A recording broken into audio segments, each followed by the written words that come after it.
It's our great pleasure to welcome back Valerie Keller, the co-founder and CEO of Imagine, who helps leaders use their powers for good. Valerie, welcome back. Thank you, Jeremy. It's such a pleasure to be with you. Thank you for your incredible energy and holding the space for us. It's always an inspiration to spend time with you and be part of the Peace One Day community. Well, I mean, listen, that's very kind of you to say so. But I have to say, after 25 years of being on the road, you know, like I said, in that moment that we all had together, it's just an incredible honor to be with people who are really on the front lines of trying to save humanity. And the kind of the fuel that you get from something like Valerie, I know that you understand because you know you meet the same people. It's an incredible privilege. Yeah. Okay. Well said. Let's ask some questions. Can't wait. Okay, so Valerie, could you we've got a little bit more time here. We've got 15 minutes. So could you tell us about yourself and your journey to this point? And I mean, take me through, what's happened for you to be where you are today. Jeremy, it's a long story. I've lived like 9 lives in one. I like to think I got more. I shared a little bit of it in the other interview, so I'll share it a bit, but I also think it's important for others to find themselves in my story, right? I have a bit of a unique backstory, maybe than most, in terms of I was born in South Louisiana, so a Cajun girl, a Southerner. And then my parents were what I call affectionately and respectfully hippies for Jesus. And so they were seekers. And the interesting thing that I think is very much an analog to our time today is that the world was in total turmoil. When I came into the world of 1976, and I'm dating myself, the Vietnam War had ravaged the world. Talking about seeing things we can't unsee. We had seen the pictures of this, child running naked, just clothes blown off.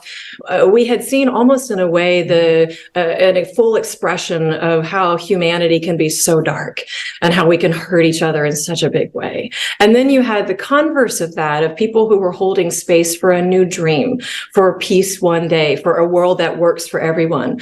And the predecessor to Imagine was the song Imagine, that was birthed and written actually by John Lennon and Yoko Ono, so the masculine and the feminine.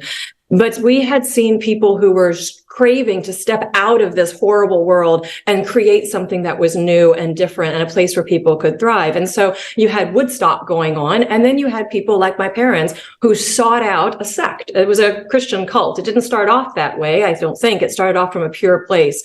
But what ended up happening was I ended up making my own clothes, but I didn't know the difference between making my clothes as skirts because I was a woman, that's what I was told, versus this is just what we do around here. This is just normal. And so a lot of the things that I grew up with that were normal in my world is kind of the stuff that's becoming normal now in terms of we grew our food. And the food that we grew was organic. My mom was getting seeds that were coming in. And I'm the oldest of 7 girls, all born at home, of course. And when she was raising her kids, we were homeschooled in many ways, using what a lot of the kind of education that you mentioned earlier, leading edge education, was helping people to understand how to learn about the environment, how to learn about being in social groups and for each other. And so in many ways, I think my personal story, while some things were pretty dark about that world as well, and I have seen what happens when in the collective we can get a little insane as well, if we aren't in a space of solving for what we really care about is how do we take care of each other? How do we take care of our land? And I think my personal story of just breaking it down that simply is also part of the driver today. But even though I was in Indiana, wearing long skirts that I was growing, and we were organic farming, I was being sprayed by crops with pesticides dropped on us, I'm sure, by some of the companies, some of the human beings who I'm working with now today. And so it's another analog for all of us is that we can take ourselves out of the world and go try and be in a cornfield or on an island or do whatever it is that we can, but we are interly connected. We're all part of each other. And so I think the opportunity for us right now is to say, okay, for each of us, wherever we are in that place, can we make it a bit more simple? How do we make, how do we buy, how do we eat, how do we wear things that embody an integral, nature-connected way that isn't polluting? And in my journey, I also traveled the lands. I think I mentioned it to you in the earlier segment, but And I went from then running homeless shelters, job training centers, it was property development, very much about saying, how do we help people? And I didn't get onto the how do we help the environment until way later.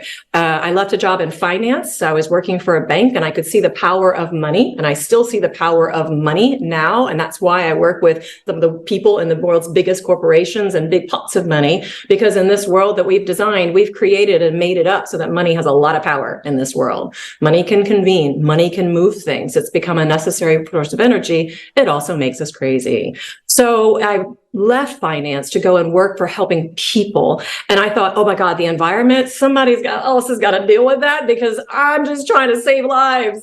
And what I saw also was that you couldn't help people without addressing the natural environment. I was on the ground when Hurricane Katrina happened. And you may remember in New Orleans and how you had people up on the rooftops and people died as a result. And the shame that I feel about that is that I was a part of a leadership group, Leadership Louisiana, and we had seen the science that said there's going to be a big storm.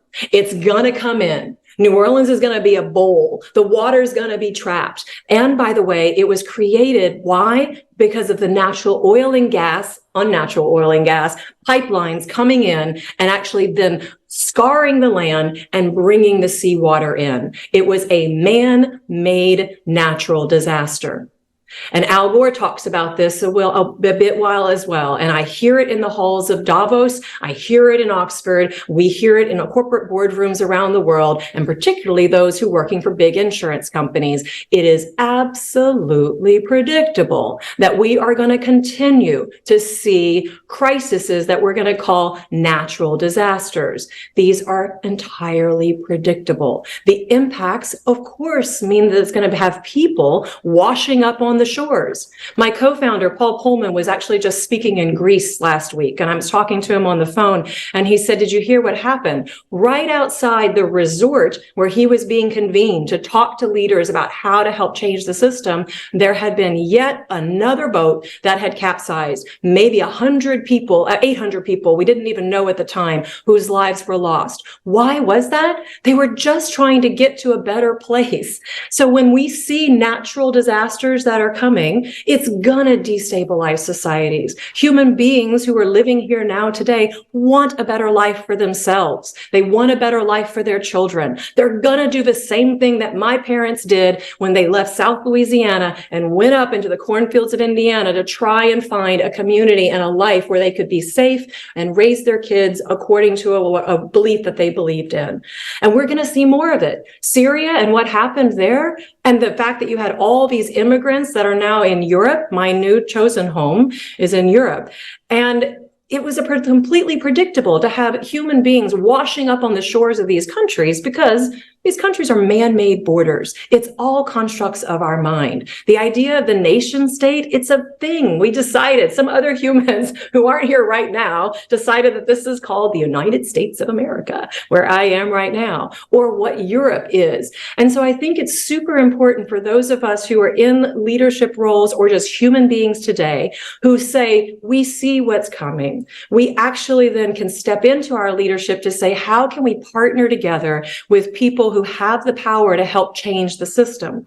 And for me, I don't know that it's the total answer, but I have found that I was being invited to run for office when I was in South Louisiana, and I couldn't decide whether I was a Republican or a Democrat. I'm like, am I a red or a blue? I'm a purple. I'm part of humanity. And the United States is part of the world. And actually, if I think about it, who has power in this current reality? It's business. Business has the power to change things. And that was my journey to Oxford, to do a mid-career at Oxford at the Said Business School. It was my journey to Davos. But when I got into it, it was like business. Business is human beings. Organizations are made of organisms. And it's the shared belief of the human beings who are in those organizations or who then can create that as a shared reality. So then we started working with top leaders of big businesses, put the C-suite, the leaders together, finance, the divisions together to help to change it. And ultimately, I come back now to where I began. It's the human being. It is the leader who happens to be a leader now today, who then puts the right people around them who can change it. And right now, that's not just leaders within inside big businesses. That is people who can partner together, who have the buying power of the big corporations or the brand power or the market power to make things cool. Fashion, we can decide what is fashionable. We decide that fashionable is sustainable. There's even new terms out right now called hedonistic sustainability. I love it. It goes to the core of human beings. Human beings are pleasure seeking. We do want to have a great life. We do want our lives to matter and for it to be fulfilling. And the opportunity that we have right now to have a hedonistic sustainability or to have purposeful play, to think about it in a positive and hopeful and playful way is, I think, the challenge of our times, is to keep ourselves positive and hopeful, which is something that we can do. Humanity over time has been able to achieve incredible feats when we've acted together. We've done it by leaving behind many of us. We've done it by leaving out many women. So the challenge for us right now is all of humanity, which includes womanity, to be able to step together to say, how do we help change things together? And for us at Imagine, we're convening small groups of people, but a community of several hundred people who can partner together, just as I was transformed as a part of leadership communities, small teams of people, whether it was the World Economic Forum Young Global Leaders, whether it's been part of the Young Presidents Organization, YPO, and other communities where we've been able to build friendships and back each other over time. And that's what Imagine is doing. It's the only thing that I know that has been massively transformational for my own life, being able to step back, learn, think about what it means to be a system leader, to think about what it means to be a human being today, to partner with others and have fun doing it, who can help change the game together, and to understand that the game that we've created here, what we've made up is normal, is not normal. It's just what's been created. Last thing I'll say about this, Jeremy, mindful of time. I think that humans are awake. And I think early humans, particularly those who have not been patterned with this is the way that the world is, and this is what it must mean to be a human being today, and go get some stuff and make some stuff, they see. And I think there's another phenomenon that I would call the daughters waking up the daddies. I've seen now young girls and young children who just ask the question, why is it this way? It doesn't have to be this way. And that's what we see when we get leaders who come together. They talk about what their children are saying, that their children are saying plant-based. Of course it's plant-based. We can get there. Of course we're using packaging and materials that is sustainable. Of course, because it just doesn't fit for us to not be. So very concretely, I think if people want to find partners, we call them play partners for the journey, to be a part of Imagine, we'd love for people to apply to be a part of the Imagine Leaders community.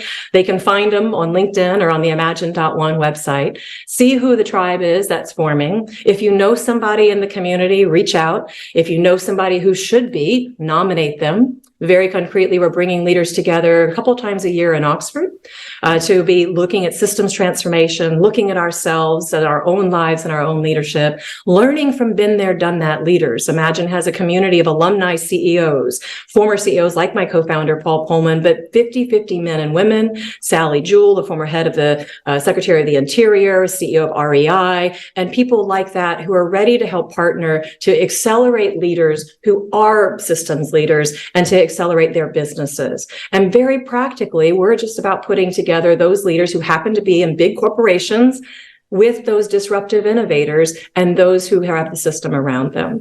We'd love help curating the community, Jeremy. If people know or they want to be a part of it, we'd love to know too. Well, Valerie Keller, absolutely amazing. Our time is up. I wish we had more time, but we're going to go to some others now. Valerie Keller, please, everybody, find out about her absolutely amazing work. And of course, go to Imagine.one. Valerie, good luck with everything that you do. Never stop. Thank you.